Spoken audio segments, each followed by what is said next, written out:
আসসালামু আলাইকুম, সবাইকে শুভেচ্ছা জানাচ্ছি। মাসুম মাহবুব দেখছেন আপনাদের ইউটিউব চ্যানেল এবং মাসুম মাহবুব ফেসবুক পেজ। পৃথিবীর যে প্রান্তে যারা দেখছেন সবার জন্য শুভকামনা, ভালোবাসা। এক দর্শকের কমেন্ট আমার খুব ভালো লাগছে, লিখছে কি জানেন?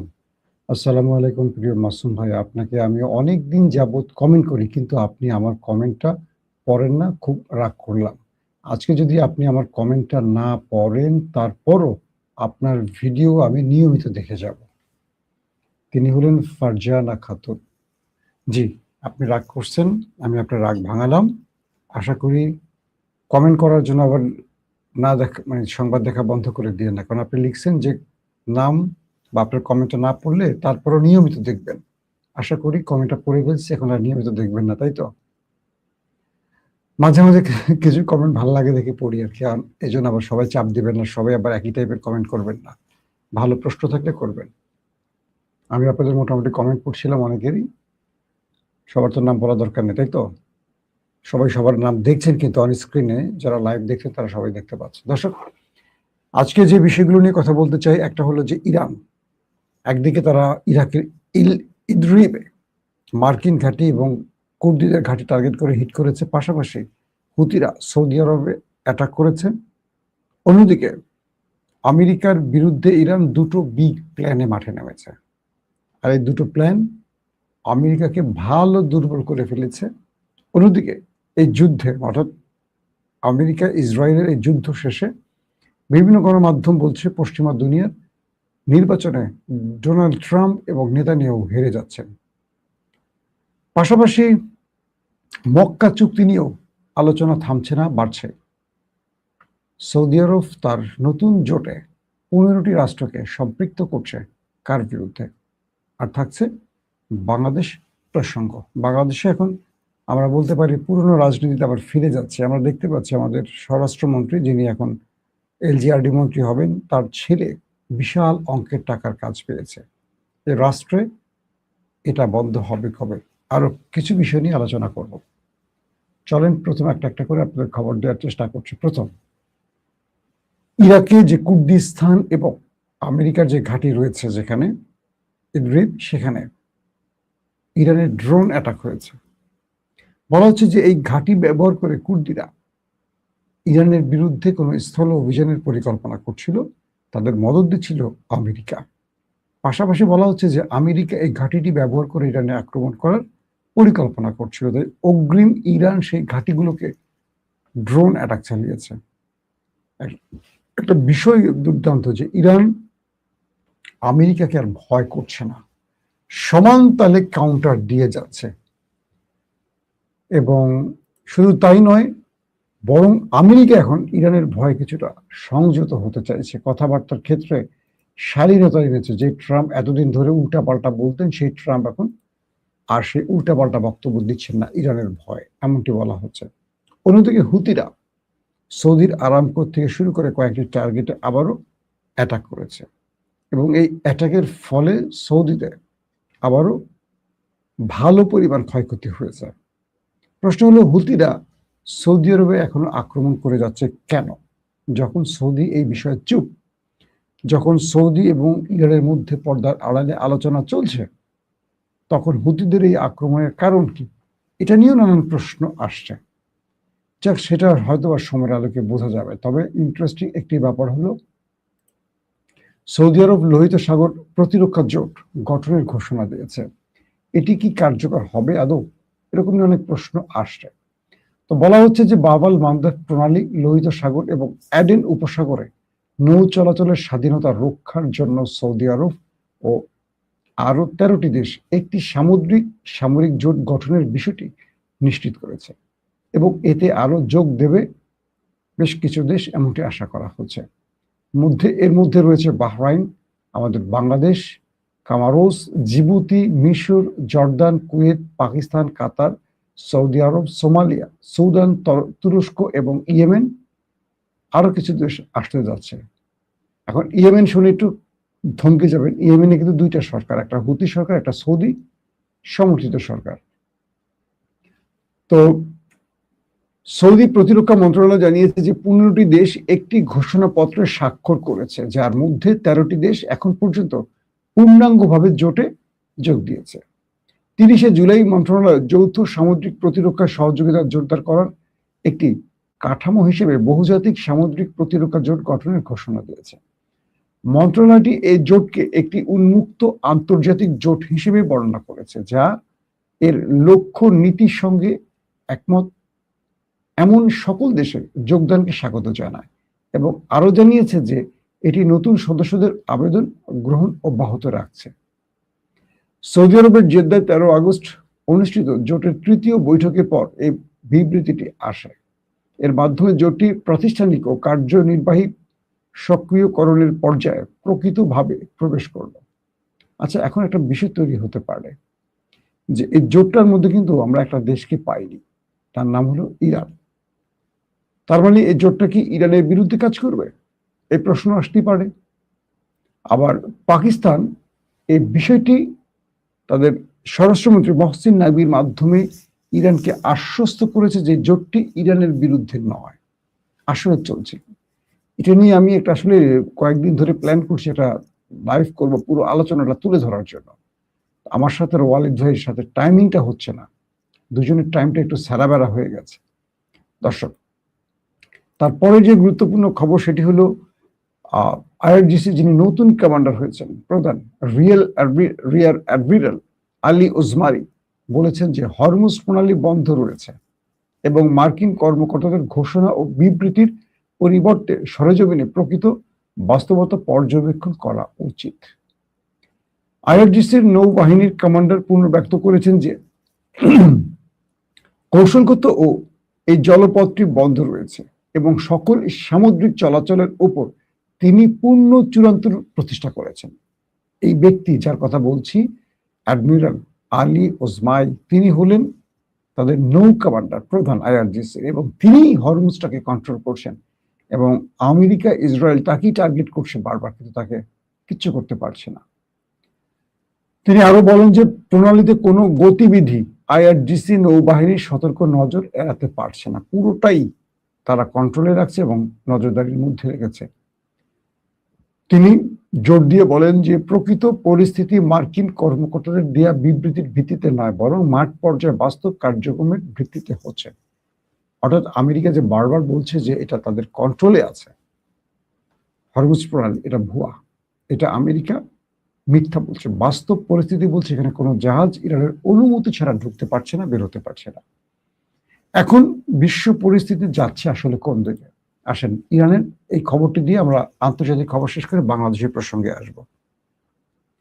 ইরান এই মুহূর্তে দুটো পরিকল্পনা নিয়ে কাজ করছে। প্রথম পরিকল্পনা, আসছে নির্বাচনে ইসরায়েল এবং অর্থাৎ প্রায় 70, 71 বা 72 দিন পর ইসরায়েলের নির্বাচন, নেতানিয়াহু এই নির্বাচনে হেরে যাচ্ছেন, এটা তাদের গণমাধ্যমের অগ্রিম জরিপগুলো বলছে, এবং বিরোধী মত বিজয় লাভ করতে পারে। তো নেতানিয়াহু দুটো প্রক্রিয়া আছেন, তিনি যখন বুঝবেন যে তিনি হেরে যাচ্ছেন কনফার্ম, তিনি হয়তো নতুন ফ্রন্টে যুদ্ধ করে আবার যুদ্ধ শুরু করবেন যাতে নির্বাচন আবার পেছায়। অথবা তিনি যদি নির্বাচনে বাধ্যতামূলক নির্বাচন করতেই হয়, তিনি যদি হেরে যান, তিনি চাইবেন ওই সংখ্যক আসন নিতে যে আসন পেলে ইসরায়েলে কেউ এককভাবে ক্ষমতায় বসতে পারবেন না। তাহলে সেই কোয়ালিশনে তাকে গুরুত্বপূর্ণ পদে রাখতে হবে, জায়গা রাখতে হবে, যাতে করে তিনি আবারও তার কন্ট্রোল বজায় রাখতে পারেন। তো ধারণা করছি ইসরায়েলে বোধহয় 61 মতো আসন পেলে ক্ষমতা বসা যায়। তো এই মুহূর্তে বিরোধীরা নেতানিয়াহুর চেয়ে বেশি স্ট্রং পজিশনে আছে। অন্যদিকে মধ্যবর্তী নির্বাচন হতে যাচ্ছে আমেরিকায়। আপনারা জানেন যে একটা প্রেসিডেন্ট নির্বাচনের 4 মাস পরে আমেরিকা নির্বাচন হয়। সেখানে ট্রাম্প হারার সমূহ সম্ভাবনা আছে, মার্কিন জনমত জরিপ তাই বলছে। এই পরিস্থিতিতে ট্রাম্প ইরান থেকে একটা এক্সিট রুট চাইছেন এবং জনগণকে আশ্বস্ত করার মতো কিছু চাইছেন।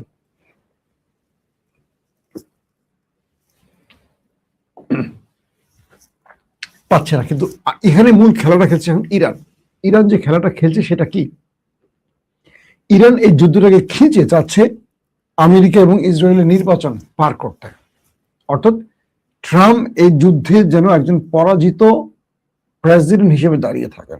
যারা মার্কিন যুক্তরাষ্ট্রের কাছে সবচেয়ে ক্ষুদ্র এবং ক্ষয়িষ্ণু একটি দেশ ইরান, তার কাছে আমেরিকার পরাজয় লিপিবদ্ধ হয় ইতিহাসে। তো ইরান চাইছে এভাবেই তারা উত্তেজনা বজায় রেখে আমেরিকা এবং ইসরায়েলের নির্বাচন পার করবে, যাতে করে আসছে নির্বাচনে দুই ব্যক্তি যারা ইরানের যুদ্ধ চাপিয়েছে তারা পরাজিত হয়, হেরে যায়। এটা হলো ইরানের একটা কৌশল। দ্বিতীয় যে কৌশল সেটা হলো ইরানের বেশ কয়েকজন সামরিক অফিসারের পরিবর্তন হয়েছে, জানেন আপনারা। এর মধ্যে একজন জ্যেষ্ঠ আইআরজিসির কমান্ডার এবং সামরিক অ্যাডভাইজার, তিনি বলছেন ইরান এখন কয়েকটা মিশনে খেলছে। এক, মধ্যপ্রাচ্যে মার্কিন ঘাঁটি তারা দখল করতে চায়, ইরানের পতাকা ওড়াতে চায়। দুই, ইরান 12 থেকে 12,500 কিলোমিটার দূরে ইন্টারকন্টিনেন্টাল ব্যালিস্টিক মিসাইল উৎক্ষেপণের প্রস্তুতি নিচ্ছে। অর্থাৎ 1200 বা 12,500 বা 12,500 মানে হলো ইরান থেকে আমেরিকার দূরত্ব। ইরান তার 2000 বা 2500 কিলো যে মিসাইলগুলো আছে এগুলো দিয়ে ইসরায়েলকে তামাতামা করেছে, কিন্তু ইরান মধ্যপ্রাচ্যে থাকা মার্কিন যে ঘাঁটিগুলো আছে সেগুলোকে অ্যাটাক করেছে, কিন্তু আমেরিকার ভূখণ্ডে অ্যাটাক করতে পারেনি। তো ইরানের বিজ্ঞানীরা এই মুহূর্তে যে কাজটি করছে, তারা মানে ইরানের সেই অ্যাডভাইজার বলছেন যে আমরা আর প্রতিঘাত বা আঘাত আসলে মোকাবেলার জন্য প্রস্তুত শুধু নই, আমরা এখন পাল্টা আঘাত করব ওর দেশের মধ্যে, শত্রুর দেশের মধ্যে। তো শত্রুকে জানেন আপনারা, তো শত্রুর দেশে আক্রমণ করতে হলে ইরানকে কি করতে হবে? 12,000 থেকে 13,000 কিলোমিটারের মিসাইল বানাতে হবে। তো ইরান সেই কাজটি এখন শুরু করছে। তারা বলছে আমেরিকার জন্য চমক আসছে, আমরা আমাদের দেশ থেকে ওই শত্রু দেশকে টার্গেটের জন্য যে মিসাইল দরকার সেটি কাজ শুরু করছে।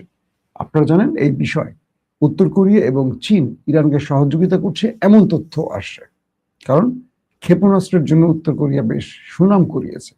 তো তাদের স্পেশালিস্টরা ইরানকে এই ব্যাপারে সহযোগিতা করছে এবং রয়েছে চীন।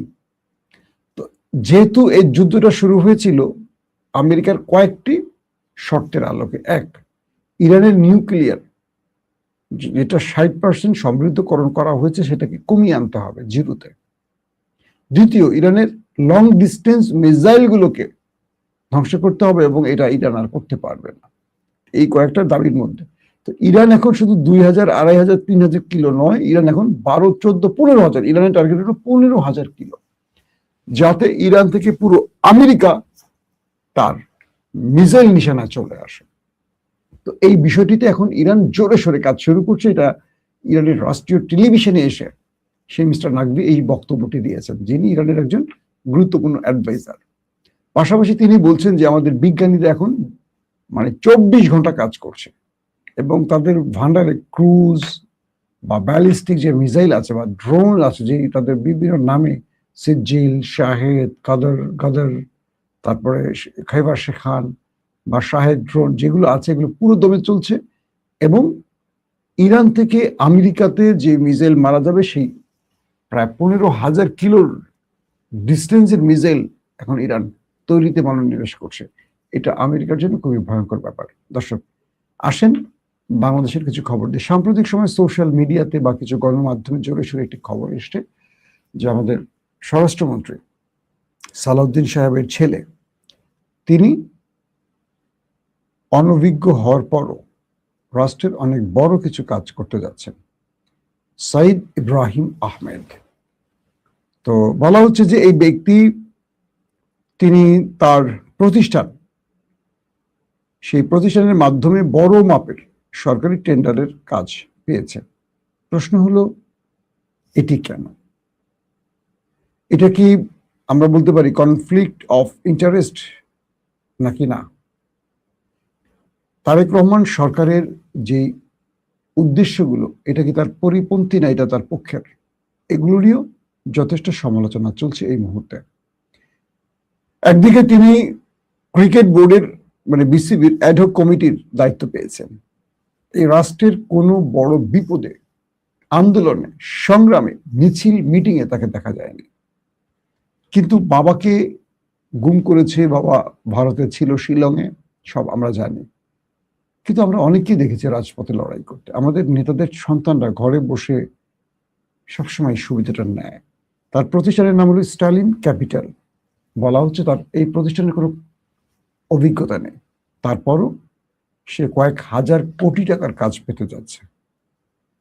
এই সংবাদটি যদি সত্য হয়, অবশ্যই সরকারকে এই ব্যাপারে জনগণকে একটা ব্যাখ্যা দিতে হবে।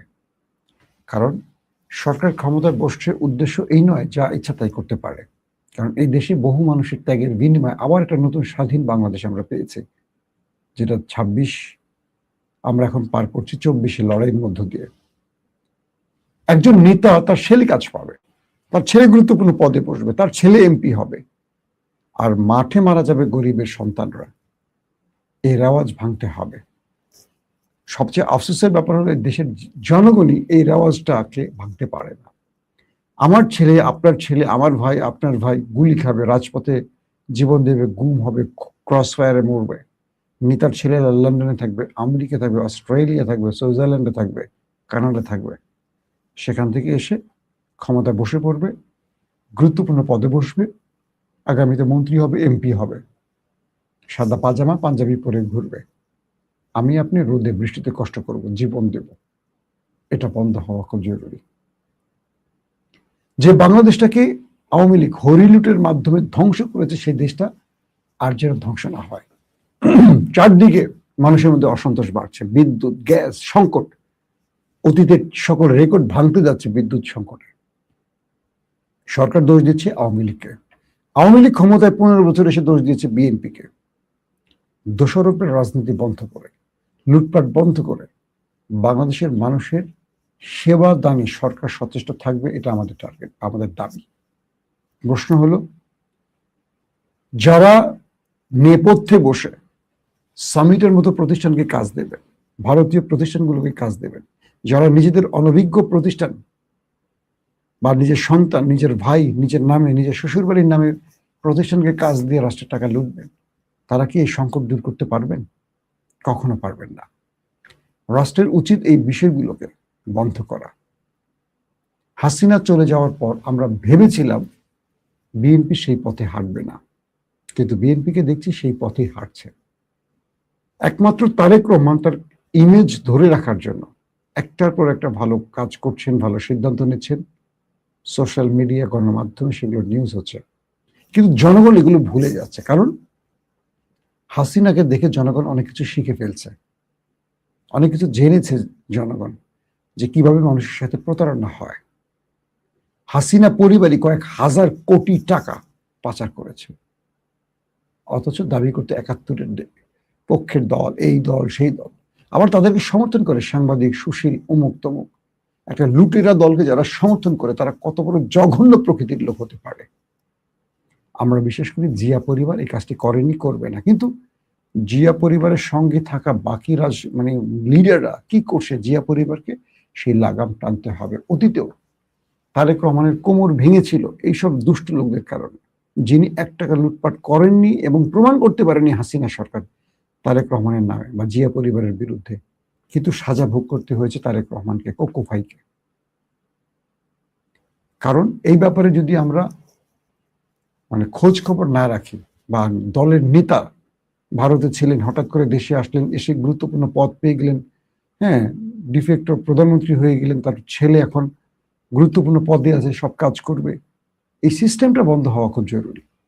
এই সিস্টেমগুলো বিএনপি তো পছন্দ করছে না, বাকিদের হাতে আগুন তুলে দিয়ে লাফটাকে।